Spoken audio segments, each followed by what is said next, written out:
En la temporada estival crecen los olores y sobre todo crece la intensidad de esos olores. ¿Cuántas veces hemos escuchado la famosa frase de aquí huele a muerto? ¿A qué huele un cadáver? ¿Cuándo empieza a descomponerse? ¿Cuándo empieza a emitir o a emanar ese hedor? Se supone que en torno a los 3 días. Ahí ya los pequeños microorganismos han hecho de las suyas y los cuerpos empiezan a descomponerse. El olor no es nada agradable. En ocasiones alguien fallece en una vivienda, nadie se percata en principio, las primeras horas, pero a los pocos días nadie puede parar cerca de esa puerta, porque el olor es ciertamente insoportable. A comienzos de la Revolución Industrial Británica, hubo auténtica pasión por la cirugía, auténtica vocación. La verdad es que fueron muchísimos los británicos que se inscribieron en las universidades dispuestos a ser famosos y estupendos médicos. Esa profesión se pagaba muy bien. La medicina, como es obvio, era privada. Y por tanto, un médico reputado tenía todas las garantías para hacerse rico en muy poco tiempo. Pero claro, para ser un buen médico, para ser un buen cirujano, había que saber por dónde cortar. Había que saber por dónde intervenir, por dónde entrar. Y para eso había que practicar. Y lo más lógico era practicar con cadáveres. Desde los tiempos de Enrique VIII había una suerte de células que otorgaban o entregaban esa práctica, que daban esos permisos, pero eran muy pocos. A lo mejor un cirujano del siglo XVI tenía la opción de desarmar 4 cuerpos, deshacer 4 cuerpos, y eso era muy poco. Según fueron avanzando los años, según fueron pasando los siglos, los cirujanos querían más y más. Finalmente, como todo era tan restrictivo, en 1788 explotó la polémica. Las prohibiciones dieron paso a la clandestinidad. A finales del siglo XVIII, los médicos incluso tasaron el precio de los cadáveres. Se llegaba a pagar pues en torno a las 7 libras, 10 chelines, una cosa así, 7-8 libras. Eso sí, dependiendo del tamaño de los cuerpos. Si era un tamaño que superaba el metro de estatura, es decir, que ya no eran niños, pues se pagaba más, porque había más cuerpo donde trabajar. Si eran niños, si eran fetos, si eran retoños fallecidos, pues se pagaba menos. Por ejemplo, un cuerpo de 1,80 m, bien formado, bien musculado, podía alcanzar el exorbitante precio de 4 guineas. En cambio, si el cuerpo era de un niño de 7-8 años, pues apenas llegaba a 1 guinea. Pero sí se pagaban, sí. En Londres se cuenta que a principios del XIX operaban más de una docena de bandas organizadas, bandas auténticamente mafiosas, que rastreaban, que esquilmaban los cementerios, que buscaban esos cadáveres para llevárselos a los cirujanos, porque se cuenta que a principios del XIX en algunas universidades había más de 500 alumnos dispuestos a ser instruidos como médicos, y cada alumno aspiraba a mutilar, a deshacer, a escarbar en un par de cadáveres cada año. Ese par de cadáveres garantizaba que ese alumno sería un buen médico, porque cuando terminara su carrera, pues habría diseccionado ya unos cuantos. Y ya sabría pues dónde está colocado el hígado, dónde está colocado el corazón, para qué sirve un intestino. Pues durante más de 40 años, hasta 1832, cuando se dedican policías a estas tareas de buscar a los facinerosos, a los que entraban, a los desenterradores, a los resucitadores, como se llamaban a sí mismos, pues durante esos más de 40 años, 44 años, la verdad es que el terror se adueñó de los cementerios. Fue algo tremendo. Los escritores de la época quedaron marcados por aquellas prácticas. Walter Scott, Charles Dickens y tantos hablaron de esto en sus narraciones. Claro, tengamos en cuenta que si por un cuerpo se pagaban 7 u 8 libras, ese era el equivalente al sueldo que podía ganar un peón, un bracero durante 6 meses. Entonces, ¿cómo no pensar en la posibilidad de hacerse con un cadáver y entregárselo a la ciencia? Y claro, ese delito no estaba contemplado como tal. Eso no estaba penado. Al fin y al cabo, el finado ya estaba muerto, ya no tenía ninguna utilidad. Así que era difícil poner una pena a estos. A partir de 1832 sí, ahí ya se crearon unas leyes, se crearon unas prohibiciones y ya todo aquel que robaba un cuerpo era sentenciado, y no muy bien sentenciado. Pero durante esos más de 40 años, los cementerios estuvieron al aire libre, nunca mejor dicho.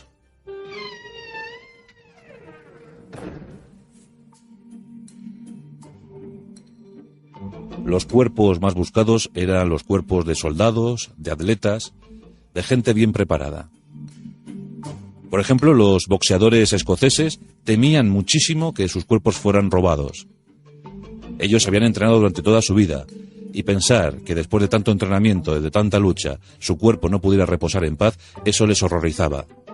Se cuenta el caso de algunos boxeadores que pagaron a precio de oro que fueran enterrados a varios metros de profundidad para evitar el robo. Alguno de ellos fue enterrado a 6 metros de profundidad. Pero aún así, esos cuerpos seguían siendo extraídos. Las mafias seguían trabajando en los cementerios. Los cuerpos eran constantemente profanados.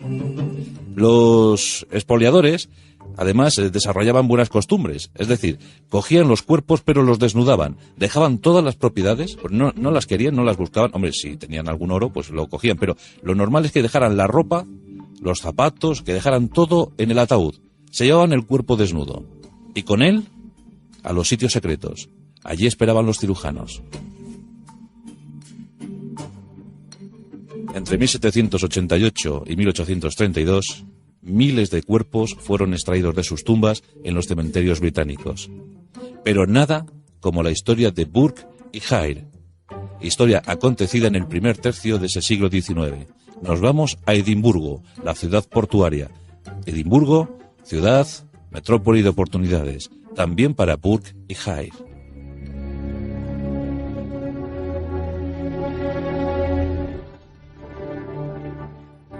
Burke había nacido en 1792 y con poco más de 30 años. Había nacido en Tyrone y se fue a Edimburgo a probar fortuna. Iba a trabajar como bracero, como peón, y el sueldo era exiguo. Buscó alojamiento en una pensión cerca del puerto. Una pensión regentada por Margaret. Margaret tenía un novio, Hare. Y a su vez, Burke encontró una novia llamada Helen McDougall. Se hablaba mucho en aquella pensión. Se bebía muy buen whisky. Y al calor de la hoguera, las historias se fueron sucediendo. Se hablaba de mejorar, se hablaba de encontrar piso propio, casa propia. Se hablaba de encontrar una posición. Se hablaba de la mala vida que llevaban los peones. Tan solo ganaban 7 u 8 libras y todo iba bien en 6 meses. Y eso era demasiado poco. Daba para una vida de pesar. Un buen día, Hare le habló a Burke de la posibilidad de robar cadáveres. Sí, podemos hacerlo. Y hay médicos, yo los conozco, que nos van a pagar muy bien estos cadáveres. Lo está haciendo todo el mundo. No es tan malo. Podemos ganar muy buen dinero y luego retirarnos. Esto es lo que comentaban Hare y Burke. Poco a poco fueron preparando los primeros planes. Y la suerte les acompañó. Un inquilino de esa pensión, llamado Desmond, sufrió hidropesía y falleció. En ese momento Hare dijo: ¿cómo le vamos a enterrar? Es un pobre hombre, nadie le conoce, nadie le reclamará, nadie sospechará nada. En cambio, yo conozco a Robert Knox. Robert Knox es un cirujano que se quiere abrir paso, que quiere ser famoso, que quiere ganar dinero. Podemos venderle a Desmond. Burke dudó durante unos momentos, pero finalmente, pensando en el botín, accedió a la idea. En esa noche, los dos amigos envolvieron cuidadosamente el cadáver de Desmond, lo sacaron de la pensión y en medio de la madrugada, en medio de la brumosa madrugada de Edimburgo, llegaron a la casa de Robert Knox. Llamaron a la puerta. El médico, con un candil, abrió, le saludó y miró el bulto. Miró el paquete, el gran paquete que traían estos dos amigos. Con una indicación, sin hablar, les hizo pasar. Sobre una mesa donde se practicaba la cirugía, depositaron el cuerpo. Cuando lo vio, el doctor Knox quedó muy complacido. Desmond era un hombre gigante, un hombre enorme, y pagó muy bien ese cuerpo. 7 libras y 10 chelines. Burke no daba crédito. Tan fácil. Todo había sido tan fácil. Y por si fuera poco, el doctor Knox les invitó a traerle más cuerpos. Aquí estamos. Cuando ustedes tengan nuevo material, les esperaremos muy gustosos y pagaremos lo convenido. Hare y Burke no daban crédito, habían cobrado el sueldo equivalente a 6 meses de trabajo, de duro trabajo en el campo, y todo por llevar un cadáver. Empezaron a pensar en nuevas aventuras. Todo mientras lo celebraban con gran whisky y con sus novias. En esos tiempos, en Edimburgo, el cementerio había sido totalmente expoliado por los ladrones de tumbas. Y en Edimburgo, en ese cementerio, se había levantado una torre de vigía. Allí vigilaban celosos que nadie entrara. Era muy difícil entonces entrar en ese cementerio. Y menos para estos dos novatos que no tenían ninguna experiencia. ¿Cómo hacer? Las libras empezaron ya a ser consumidas. Se las habían gastado. Y claro, era demasiado apetitoso. Tenían que llevarle nuevos cadáveres al Dr. Knox. Burke tuvo una idea. Si no podemos entrar en el cementerio, tendremos que hacernos con los cadáveres por las calles. Seguro que, al igual que Desmond, hay mucha gente por las calles de Edimburgo que si mueren no será reclamada. Seguro que nadie reclamará esos cuerpos, seguro que nadie se percatará de nada. Hay muchísimas prostitutas, hay muchísimos alcohólicos, hay gente de mal vivir que nadie va a reclamarles. Hare, pues enseguida le dio la razón y empezaron a preparar un asesinato. Pero hay que hacerlo de tal manera que no parezca que le hemos metido una puñalada o que le hemos estrangulado, que no se vean marcas. Sí. Burke asintió y rápidamente pensó en cómo hacer, en una estrategia para hacerse con cadáveres, para matar a gente, pero que nadie supiera jamás que hubiesen sido asesinados. Estamos a principios del siglo XIX y todavía las técnicas de prospección sanitaria eran pues muy primarias. Pensaron en Joseph el molinero, un hombre solitario, errabundo, algo borrachín. Vivía solo. No se sabía de familia que tuviera Joseph. Así que un buen día le invitaron a beber. Le dieron un espléndido whisky escocés y cuando Joseph estuvo suficientemente ebrio, Harp le asió, le cogió del cuello, pero sin estrangularle, sin forzarle, sin presionarle. Joseph, inmovilizado, vio como Burke se acercaba a él con un almohadón. Burke estampó el almohadón en el rostro de Joseph, del atónito Joseph. Este intentó zafarse, intentó resistir, pero todo fue imposible, estaba demasiado borracho. En pocos segundos, el asesinato se había consumado. Joseph moría asfixiado. Burke y Hare ya tenían un nuevo cadáver. Ya tenían algo que ofrecer al Dr. Knox. En efecto, llevaron ese cadáver. El doctor Knox, muy complacido, porque además el cadáver era reciente, estaba todavía casi caliente. ¿Cómo es posible? ¿Dónde lo habéis encontrado? No, murió, falleció, nadie le reclamó, aquí se lo traemos. No habrá ningún problema. Les dio el dinero convenido, la tarifa convenida, y los dos amigos desaparecieron por las sombrías calles de Edimburgo. ¿Te das cuenta? ¿Te das cuenta, Burke? Todo ha salido bien. Podemos seguir trabajando en este nuevo oficio. Y así lo hicieron durante algún tiempo. Fueron prostitutas, mujeres alcoholizadas, hombres vagabundos, hombres, mujeres, niños también de la calle. Nunca se sabrá a cuántos eliminaron. Una vendedora de sal, una cerillera, muchos mendigos, una mujer que recogía cenizas para venderlas como abono. Uno tras otro fueron desapareciendo. Se calcula que unos 17 o 18 pudieron caer en los primeros meses. 17 o 18. Burke y Hare empezaron a tener una pequeña fortuna. Burke vivía en la habitación más cómoda de la pensión. En esa habitación tenía su propia chimenea, tenía un lecho y además otro donde había paja, mantas, en fin, que estaba muy confortablemente instalado. Pero Burke se hizo comodón. Hare era más cuidadoso. Hare cuidaba más bien las formas. Pero Burke no. Burke estaba también sumido en el alcoholismo y pensaba hacer de esa habitación el auténtico laboratorio de los horrores. Ir por las calles ya era muy peligroso. Le podían pillar en cualquier momento. ¿Por qué no matarlos aquí, en la habitación? Y así lo hizo. Marguerite, una pobre muchacha, fue la siguiente víctima. Pero en ese momento la señora Tyrrell, que era la que limpiaba la pensión, apareció. Burke había calculado que no vendría nadie en un par de horas. Después de haber matado a la pobre Marguerite, notó como la señora Tyrrell entraba en la casa, entraba en la pensión. Rápidamente la escondió en ese lecho de paja. Allí la tapó cuidadosamente. Por la noche la sacaría en compañía de su amigo Harp. Pero la señora Tyrrell, que era muy minuciosa y limpiaba como los chorros del loro, limpiando la habitación de Burke, se topó con un brazo de la pobre Marguerite. Pegó un alarido de tal magnitud que Burke llegó rápidamente y vio lo que había pasado. Habían descubierto su crimen. Burke trató de convencer a la señora Tyrrell. En eso llegó su novia, Helen McDougall, y entre los dos le dijeron que si no decía nada, que si no confesaba lo que había visto, le pagarían 1 libra semanal. Y además sería vitalicia para toda su vida. La señora Tyrrell dudó y dijo, bueno, bien, de acuerdo, aceptó. 1 libra era 1 libra. Pero la fatalidad quiso que en ese momento Burke y Helen no tuvieran lo suficiente. Apenas tenían unos pocos peniques y chelines. No reunieron esa libra, y la señora Tyrrell pensó que esto iba a ser siempre así que denunció el hecho a la policía.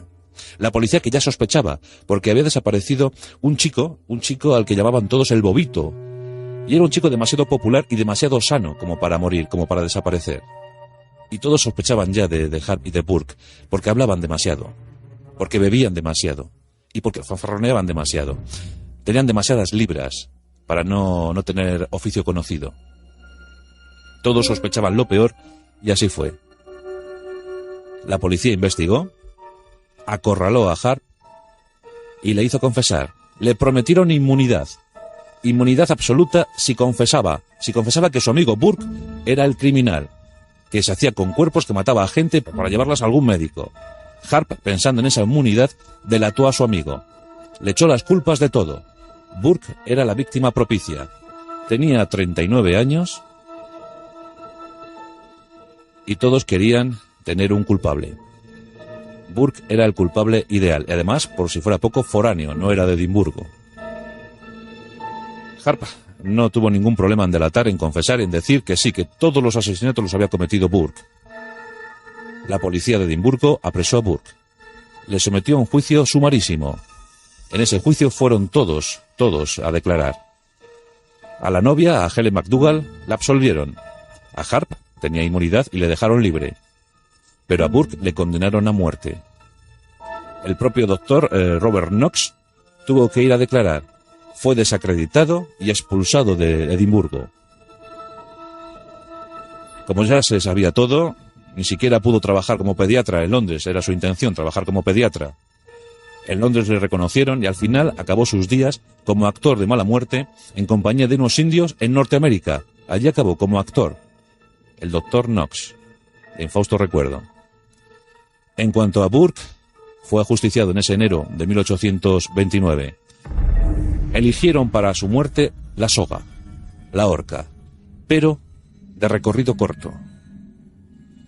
Burke fue colgado ante una multitud extasiada. Entre ellos estaba Sir Walter Scott, que tomó muy buena nota de lo que vio, porque Burke tardó muchísimo en morir. Estuvo pataleando durante varios minutos.